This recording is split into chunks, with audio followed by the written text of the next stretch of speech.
નમસ્કાર, સમાચારોમાં હું છું આપની સાથે હિરલ મહેતા। વડોદરામાં ગંભીરા બ્રિજ ગઈકાલે જે અકસ્માત થયો હતો તેમાં હજુ પણ તપાસનો ધમધમાટ ચાલી રહ્યો છે। સર્ચ ઓપરેશન ચાલી રહ્યું છે અને સતત બીજા દિવસે પણ સર્ચ ઓપરેશન યથાવત જોવા મળી રહ્યું છે। એનડીઆરએફની ટીમ દ્વારા સતત સર્ચ ઓપરેશન યથાવત છે। પૂનમની ભરતીના કારણે સર્ચ ઓપરેશનમાં મુશ્કેલીઓનો સામનો કરવો પડી રહ્યો છે। નદીમાં ભારે માત્રામાં કાંપ હોય વાહનો કાઢવામાં પણ મુશ્કેલી પડી રહી છે। હજુ પણ નદીના પાણીમાં મૃતદેહો હોવાની આશંકા છે, કારણ કે અનેક પરિવારના સ્વજનોની હજી સુધી કોઈ જ ભાળ નથી મળી। આ દુર્ઘટના બાદથી 6 લોકો હજુ પણ ગુમ છે।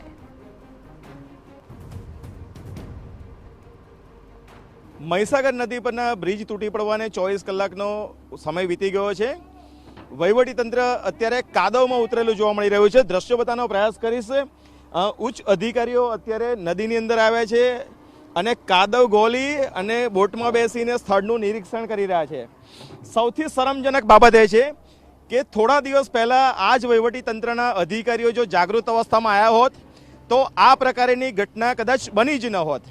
આ પ્રકારની ઘટના ન બની હોત તો વહીવટીતંત્રે આ રીતે કામ કરવાની ફરજ પણ ન પડી હોત, પરંતુ માર્ગ મકાન વિભાગ હોય અને વહીવટીતંત્ર તેની ગંભીર બેદરકારી અને તેના જ કારણે 14 લોકોએ જીવ ગુમાવવાનો વારો આવ્યો છે। 5 કરતાં વધારે નાગરિકોની હાલમાં સારવાર ચાલી રહી છે અને હજુ પણ મૃત્યુઆંક વધવાની શક્યતા સેવાઈ રહી છે। ધર્મેન્દ્ર કપાસી, TV9 વડોદરા। ઉલ્લેખનીય છે કે બ્રિજ દુર્ઘટનામાં તપાસ માટે સરકારે એક કમિટીની રચના પણ કરી છે અને બ્રિજ દુર્ઘટનામાં તપાસ માટે 6 સભ્યોની કમિટી બનાવાઈ છે। કમિટી બ્રિજ તૂટવાના કારણો, ક્ષતિ, બેદરકારીના કારણોની તપાસ કરશે અને સંપૂર્ણ અહેવાલ 30 દિવસમાં સરકારને સોંપવામાં આવશે। ભવિષ્યમાં આવી કોઈ જ દુર્ઘટના ન સર્જાય તે માટે સૂચનો આપશે। માર્ગ મકાન વિભાગના અધિક સચિવ, મુખ્ય ઇજનેરનો કમિટીમાં સમાવેશ કરાયો છે, પણ સવાલ એ ઉઠી રહ્યા છે કે જો તંત્ર વહેલા જાગ્યું હોત તો આ પરિસ્થિતિ જ ન સર્જાઈ હોત। ગંભીરા પાસેથી પસાર થતી મહીસાગર નદી પરનો બ્રિજ 24 કલાક પહેલા તૂટી ગયો હતો। 24 કલાક કરતાં વધારેનો સમય થઈ ગયો હોવા છતાં વહીવટીતંત્ર ઓપરેશનની અંદર ફેલ ગયેલું જોવા મળી રહ્યું છે, કારણ કે કોઈ ફળદાયી જે પરિણામ મળવું જોઈએ તે નથી મળી રહ્યું। દ્રશ્યો બતાવવાનો પ્રયાસ કરીશ કે અત્યારે પણ રેસ્ક્યુની કામગીરી ચાલી રહી છે। બીજી તરફ મોટી સંખ્યામાં જે વાહન ચાલકો પસાર થઈ રહ્યા હતા તેમના સ્વજનો અત્યારે નદી કિનારે છે, કારણ કે છેલ્લા 24 કલાકથી તેમના સ્વજનોની કોઈ ભાળ નથી। આપણી સાથે જે લોકો છે તેમની સાથે વાત કરીશું। આપનું નામ? મારું જયંતિભાઈ ભારતસિંહ રાઠોડ। જયંતિભાઈ, તમે ગઈકાલથી નદી પર કેમ છો? કઈ અમે મારો છોકરો ગુમ થઈ ગયો છે એટલે શું લઈને નીકળેલો? બાઇક લઈને નીકળ્યો હતો। અને ક્યાં જતો હતો? નોકરી પર।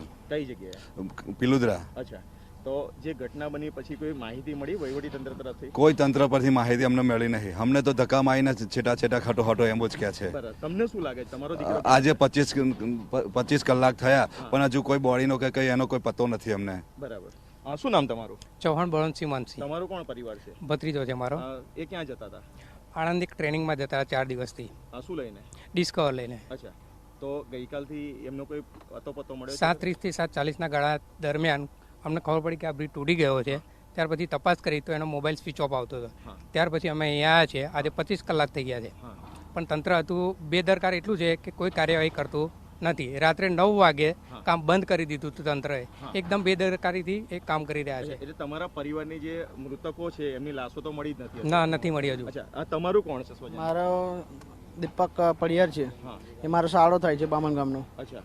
એ બી 3 સવારે હતા, એમાં એક લાશ મળી, 2 જણની લાશ નહીં મળી। અચ્છા, તંત્ર પાસે તમારી શું અપેક્ષા? તંત્ર કઈ શોધી જ નહીં રહ્યા। 24 કલાક જેવું તો થઈ ગયું છે।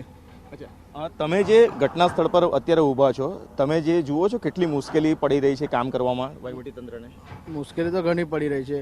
સ્થાનિક લોકોએ કેટલો સપોર્ટ કર્યો છે? સ્થાનિક લોકોએ સપોર્ટ કર્યો છે, પણ તો બી ને જો નહીં મળી રહ્યા એમ।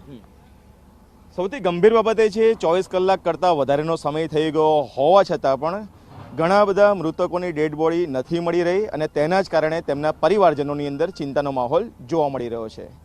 ધર્મેન્દ્ર કપાસી, TV9 વડોદરા। તો વડોદરામાં જે બ્રિજની દુર્ઘટના બની છે, ગંભીરા બ્રિજ ધરાશાયી થયો હતો અને તેમાં અત્યાર સુધીમાં 12 લોકોના મૃત્યુના સમાચાર છે. ગઈકાલે આખી રાત સર્ચ ઓપરેશન બાદ આજે બીજા દિવસે પણ સર્ચ ઓપરેશન યથાવત છે. જો કે પૂનમને લીધે ભરતીના પાણી હોય તંત્રને મુશ્કેલીનો સામનો કરવો પડી રહ્યો છે. બીજી તરફ એવા અનેક પરિવારજનો છે જે ગઈકાલથી નદી કિનારે તેમના સ્વજનની રાહે બેઠા છે અને ગઈકાલે કામ પર નીકળેલા સંતાનોની હજુ સુધી ભાળ નથી મળી.